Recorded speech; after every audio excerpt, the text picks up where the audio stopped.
Salut, bonne arrivée sur ma chaîne.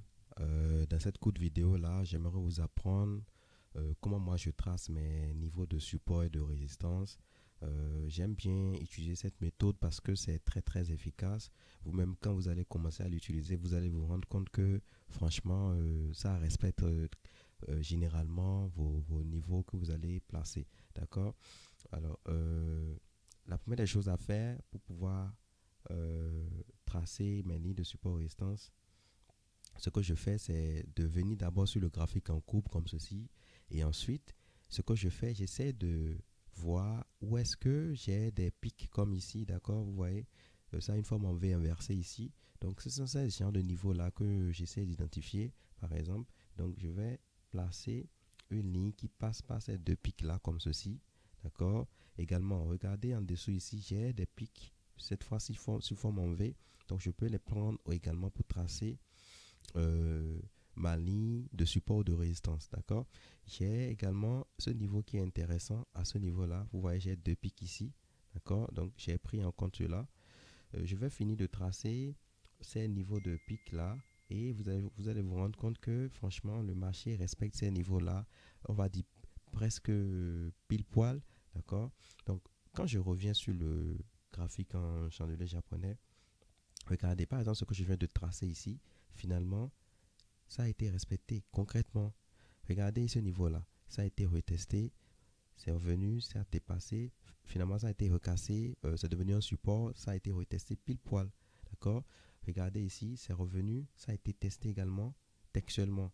Ça a essayé de monter pour venir chercher ce niveau de résistance plus tard, mais malheureusement, euh, ça a été rejeté encore. Vous voyez la puissance de cette manière de tracer les niveaux de support et de résistance. D'accord?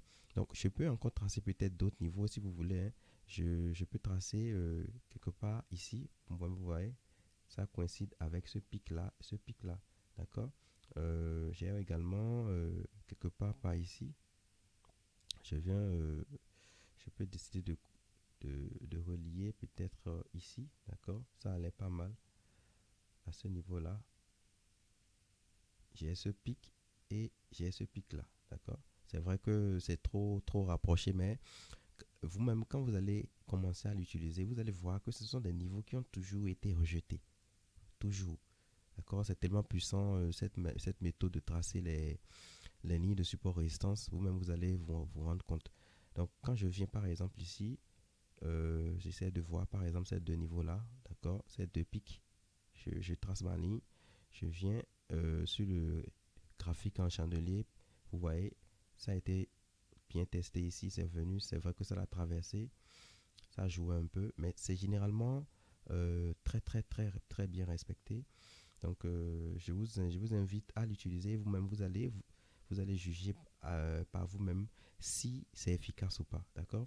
Donc regardez par exemple ce dernier que je viens de tracer, vous voyez, le marché a rangé entre ces deux niveaux-là concrètement avant de dépasser ça par la suite. Donc, c'est ce que moi, j'avais voulu vous apprendre aujourd'hui dans cette vidéo. J'espère que ça vous aurait plu. Ceux qui ne sont pas encore abonnés à ma chaîne, je vous invite à vivement le faire pour ne plus manquer de bonnes vidéos qui ont, dans lesquelles plutôt je vais vous expliquer des astuces, d'accord, des méthodes qui vont vous aider à mieux analyser vos graphiques. Donc, on se dit à la prochaine vidéo et portez-vous bien.